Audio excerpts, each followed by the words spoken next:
जय हिंद दोस्तों, मैं आपके साथ सज्जन सिंह आपको लेके आया हूँ आज नई वीडियो में। देखिए आज हम पढ़ने जा रहे हैं कार्बन एवं उसके यौगिक। ये high school board UP board में सबसे महत्वपूर्ण है। एनसीईआरटी की किताब से पढ़ा रहा हूँ आपको।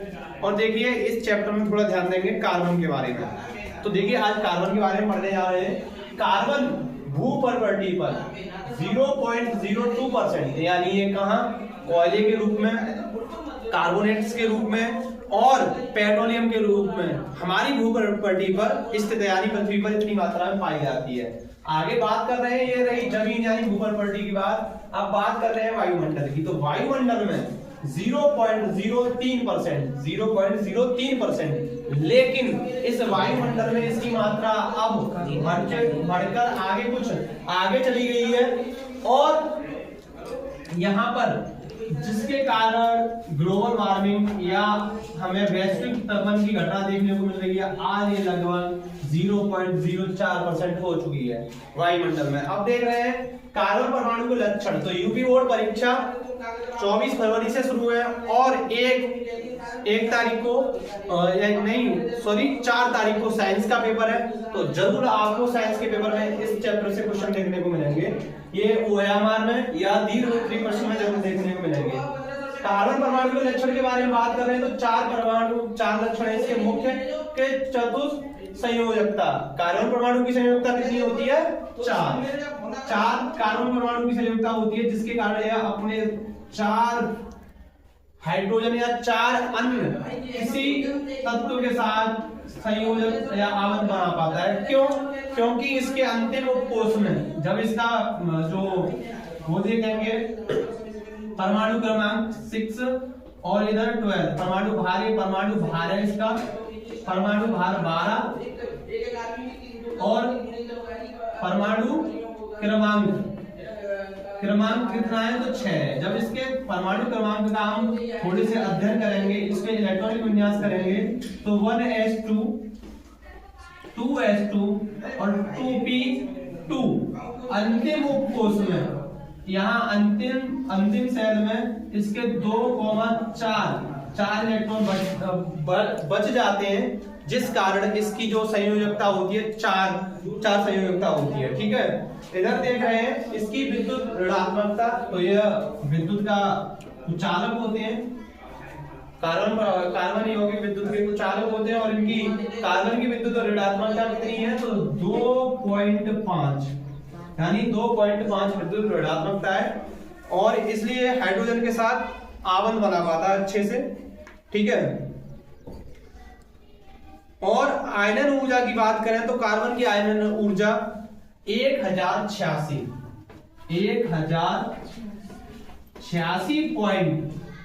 1086.94 केवल किलोजूल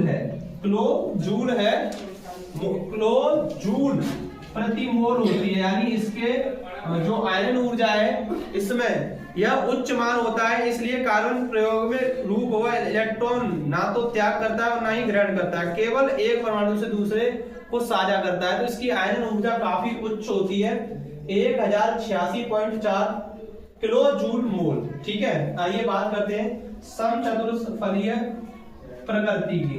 तो ये कार्बन परमाणुओं के केंद्र में स्थित होता है और अपनी 4 संयोजकता इस प्रकार जो मैंने अभी दिखाया था यहाँ पर, एक अगले परमाणुओं से कोण बनाता है। तो इसके जो कोण होते हैं वो चारों जो बताया था वान ठाप तथा ली बेल के अनुसार कार्बन परमाणु एक समचतुष्फलक के केंद्र में स्थित होता है तथा उस कार्बन परमाणु की चारों संयोजकताएं उस समचतुष्फलक के चारों कोणों की ओर निर्दिष्ट होती हैं तथा किन्हीं दो संयोजकताओं के बीच में कितने डिग्री का अंतर होता है, कितने डिग्री का कोण बनना होता है? तो 109 degree 28 minute 109 degree 28 minute degree का कोण बनाती हैं ये कार्बन के। ये रहे मुख्य 4 लक्षण। ठीक है, आइए बात करते हैं थोड़ा आगे वीडियो।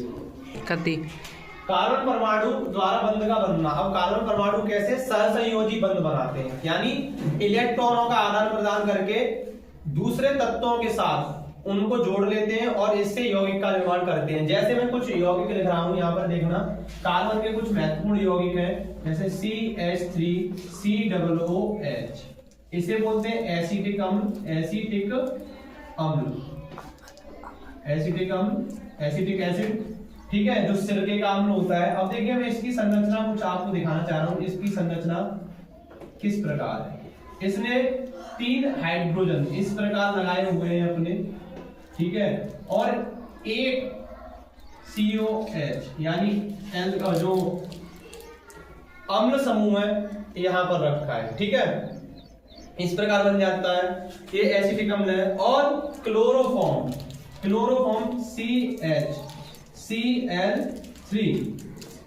CHCl3, मीथेन CH4 और कई यौगिक हैं, जैसे मैं आपको यहाँ पर आपको फिर दिखाऊं, क्लोरोफॉर्म का, ये क्लोरोफॉर्म है जिसे सुहाने पर बेहोशी होती है, क्लोरोफॉर्म, जो चोर लुटेरे इसी का इस्तेमाल करते हैं बेहोश करने में। और यहाँ पर देखेंगे इस प्रकार CHCl3, तो यहाँ पर ये 4 संयोजकता अपनी दिखा रहा है इस प्रकार, एक से हाइड्रोजन और 3 अन्य से कौन, क्लोरीन को जोड़ दिया है, इस प्रकार ये बन गया इसका संरचनात्मक सूत्र। ये इसका संरचनात्मक सूत्र एसिटिक अम्ल का, ये क्लोरोफॉर्म का, ऐसे ही से मीथेन का यानी CH4। अब देखिए आइए आपको लेके चलते हैं कुछ महत्वपूर्ण टॉपिक पर। यहाँ पर भी C आ रही है, इसको हम ऐसे और लिख सकते हैं, इसको कैसे लिख सकते हैं, COO डबल बॉन्ड के साथ O और एक के साथ OH समूह, ऐसे भी तोड़ सकते हैं इसे, ठीक है। आइए अब आपको लेके चलते हैं जो सहसंयोजी बंध होते हैं। तो अष्टक पूरा करने के लिए प्रत्येक तत्व 8 इलेक्ट्रॉन को अंतिम कोष में भरता है, जिसके लिए वह दूसरे तत्वों के साथ इलेक्ट्रॉनों का आदान प्रदान करता है और बंध बनाता है। तो सहसंयोजी बंध कुछ 3 प्रकार के होते हैं, एकल बंध यानी जिसे हम सिंगल बॉन्ड बोलते हैं, दूसरा द्विबंध इंग्लिश में से डबल बॉन्ड, और ट्रिपल बॉन्ड, ठीक है।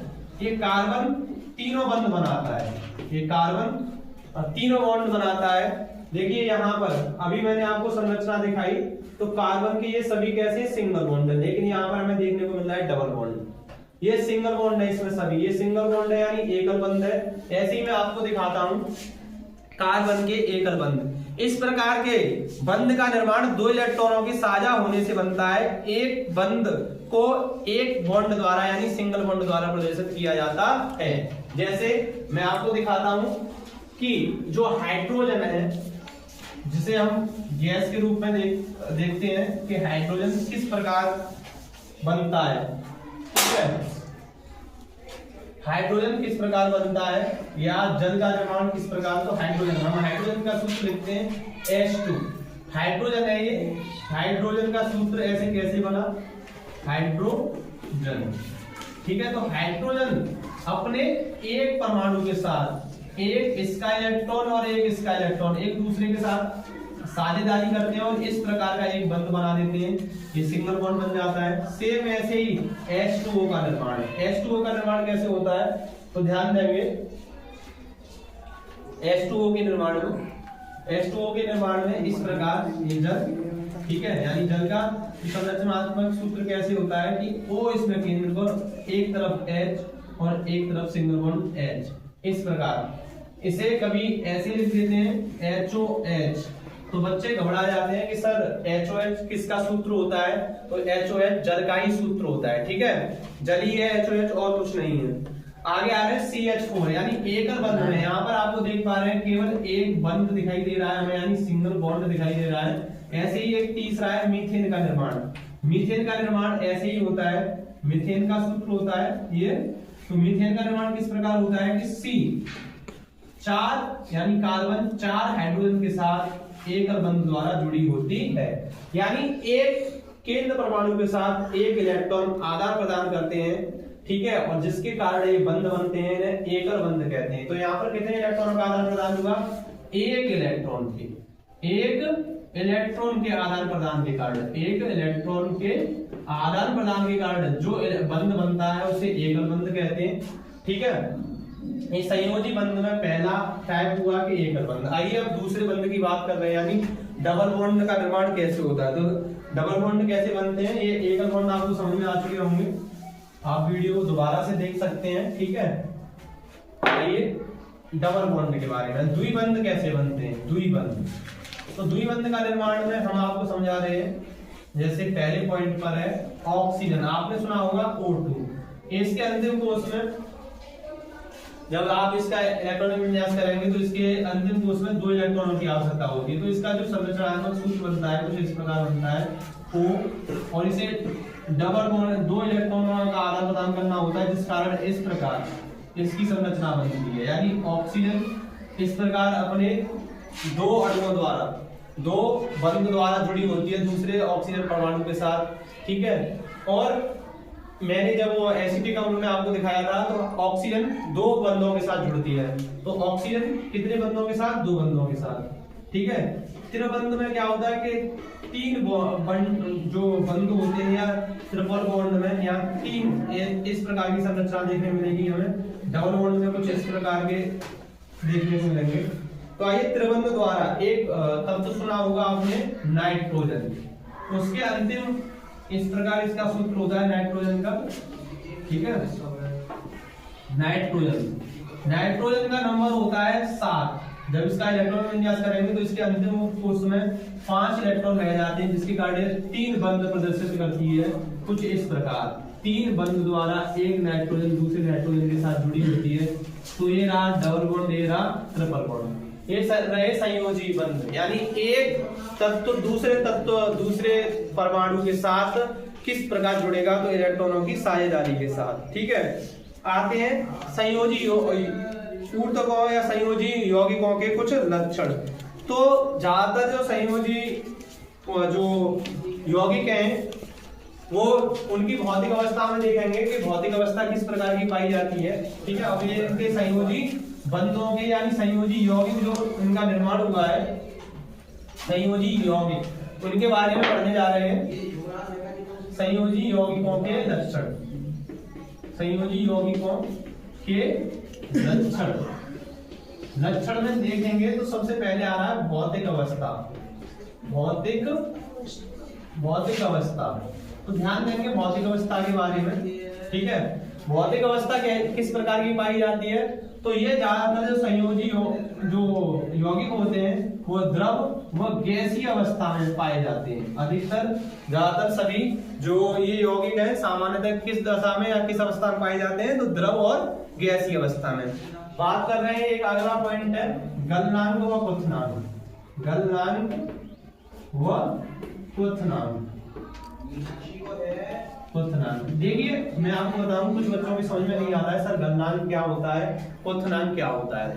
तो गलनांक इस प्रकार का एक ऐसा टेम्परेचर, एक ऐसा तापमान जिस पर कोई ठोस द्रव अवस्था में चला जाए तो उसे क्या बोलते हैं, गलनांक कहते हैं। क्वथनांक एक ऐसा ताप जिस पर कोई द्रव भाप बनकर वाष्पीकृत होकर उड़ने लगे उसे क्वथनांक कहते हैं।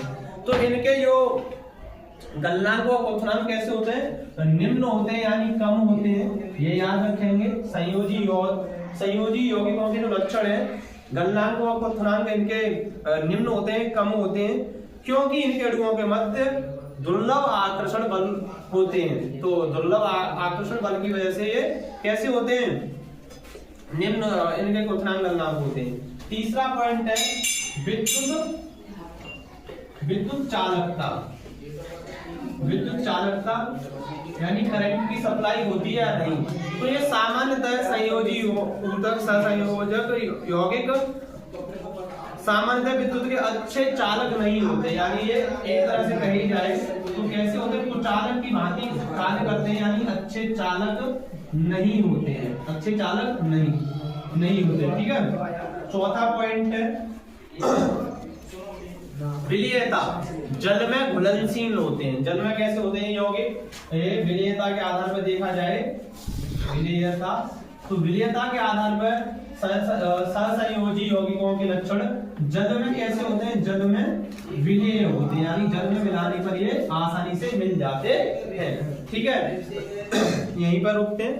अगली वीडियो में कार्बन के अपरिमित रूप देखेंगे, तो अगली वीडियो भी देखना ना भूलें। जय हिंद।